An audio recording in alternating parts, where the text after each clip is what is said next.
मौका दे दिया इंडिया गठबंधन को। प्रधानमंत्री से लेकर के जितने भी भाजपा नेता हैं जेल के अंदर बंद हो। मोदी जी ने देश के प्रधान प्रशासक के रूप में काम किया और एक भी दाग नहीं है। ऐसे को मीसा भारती बोलती है मैं चुनाव के बाद जेल में भेजूं।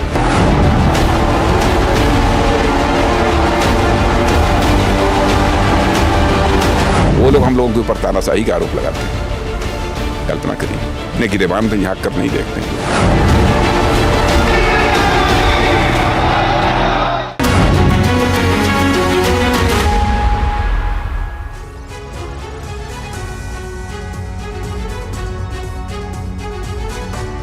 जी हाँ, जब जब प्रधानमंत्री नरेंद्र मोदी के लिए अपशब्दों का इस्तेमाल किया गया है उसका पॉलिटिकली ऑपोजिशन को नुकसान ही हुआ है, लेकिन उसके बावजूद भी 2024 के लोकसभा चुनावों से पहले यह सिलसिला जारी है। कहीं विपक्ष सेल्फ गोल तो नहीं कर रहा है। आज इसी पर करेंगे बात। आपके साथ मैं हूं समीर अब्बास, मेरे साथ रवि मिश्रा भी मौजूद हैं। 19 अप्रैल को लोकसभा चुनाव के पहले चरण की वोटिंग है, लेकिन उससे पहले ही मर्यादाएं टूट रही, गाली और अपशब्दों का इस्तेमाल हो रहा है। नेता एक दूसरे पर जहरीले शब्दों से प्रहार कर रहे हैं। विपक्षी नेता राजनीतिक मर्यादाएं तोड़ते हुए प्रधानमंत्री के खिलाफ अपशब्दों का इस्तेमाल कर रहे हैं। जी हां, इसी कड़ी में ताजा मामला बिहार का है, जहां लालू यादव की बेटी और पाटलिपुत्र से आरजेडी उम्मीदवार मीसा भारती ने पीएम मोदी के लिए एक ऐसा बयान दिया है जिस पर सियासत तेज हो गई है। प्रधानमंत्री मोदी ने भी अपने अंदाज में जवाब दिया। आज इसी पर बड़ी बहस करेंगे कि क्या मोदी को अपशब्द विपक्ष का सेल्फ गोल है, क्या इससे विपक्ष को लगातार नुकसान हो रहा है।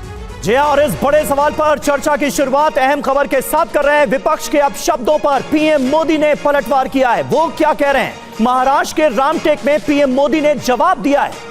विपक्ष के अपशब्द पर पीएम मोदी का जवाब, मोदी को गाली का रुझान। इसका मतलब क्या है कि फिर से आ रही है मोदी सरकार। यह कहा है पीएम मोदी ने, विपक्ष गाली दे तो समझो फिर मोदी सरकार बन रही। मुझे गाली चुनाव नतीजों का रुझान है, ये कह रहे हैं प्रधानमंत्री नरेंद्र मोदी।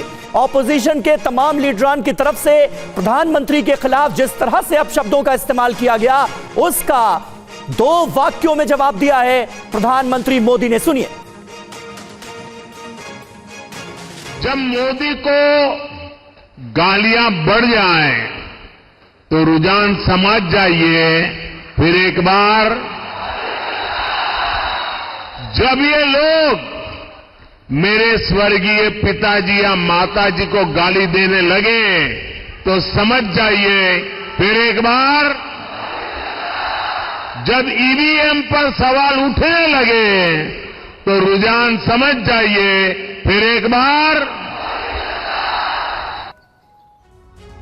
और पीएम मोदी का यह जवाब उस वक्त आया जब लालू यादव की बेटी और पाटलिपुत्र से आरजेडी उम्मीदवार मीसा भारती ने पीएम मोदी को धमकी दी। उन्होंने कहा कि इंडिया गठबंधन की सरकार आई तो प्रधानमंत्री से लेकर बीजेपी के नेता जेल के अंदर होंगे।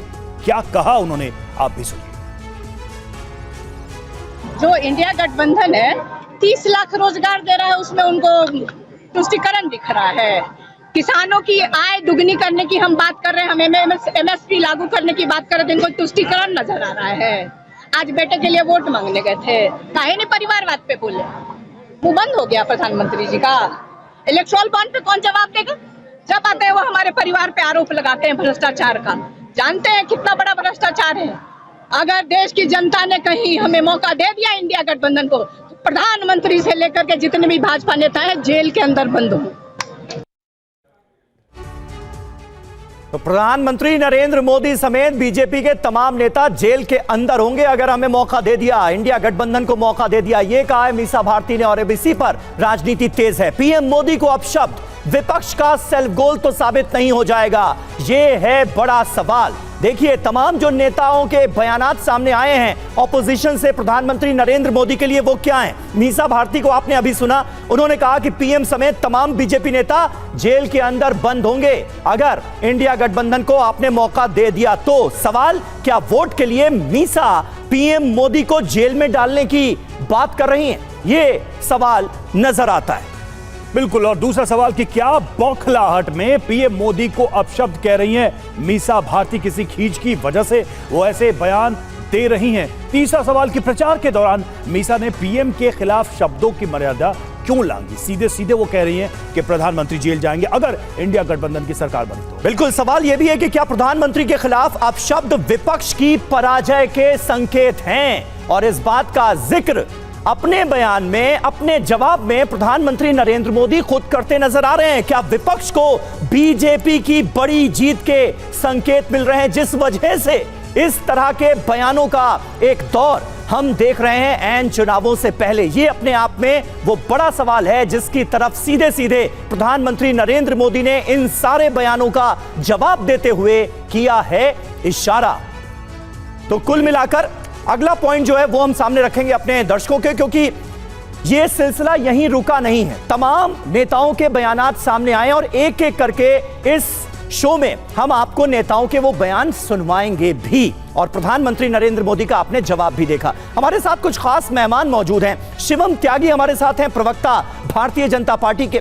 स्वाति चंद्रशेखर, प्रवक्ता कांग्रेस। संजय सरकार, नेता टीएमसी के, हमारे साथ मौजूद हैं। दानिश कुरैशी, एआईएमआईएम के नेता हैं, वो हमारे साथ मौजूद हैं। और हमारे साथ वरिष्ठ पत्रकार रामकृपाल सिंह भी जुड़ रहे हैं, उनसे भी करेंगे इस मुद्दे पर बात। सभी मेहमानों के पास चलेंगे, लेकिन उसके पहले देखिए एक रिएक्शन भी हम आपको दिखाते हैं। मीसा भारती का जो बयान आया उस पर जेपी नड्डा ने पलटवार किया है। लालू सेहत की वजह से जमानत पर हैं, ये कहा है जेपी नड्डा ने। लालू यादव चारा घोटाले में शामिल हैं, जेपी नड्डा का बयान। जो खुद बेल पर, वो मोदी जी को गाली दे रहे हैं। मोदी जी प्रधान सेवक, एक भी दाग नहीं है, ये कहना है जेपी नड्डा का। क्या कहा उन्होंने, आइए सुनते हैं। ये मोदी जी को गाली देते रहते हैं, कभी सांप, कभी बिच्छू, कभी क्या। इनकी निराशा, इनकी हताशा, इनका फ्रस्ट्रेशन चरम सीमा पर है। अभी जिसने 23 साल तक सबसे सर्वोच्च पद पर रह करके 12 साल से ज्यादा चीफ मिनिस्टर और अब 10 साल से ज्यादा प्रधानमंत्री के रूप में मोदी जी ने देश के प्रधान प्रशासक के रूप में काम किया और एक भी दाग नहीं है, ऐसे को मीसा भारती बोलती है मैं चुनाव के बाद जेल में भेजूं। लालू सेहत के कारण बेल पर है कि नहीं है, चारा घोटाले में इन्वॉल्व है कि नहीं है, और लोगों से मीसा भारती पर अंजाम है कि नहीं है। जो खुद बेल पर हो, जिनसे खुद पूछताछ हो रही हो, वो आज मोदी जी को गाली दे रहे हैं।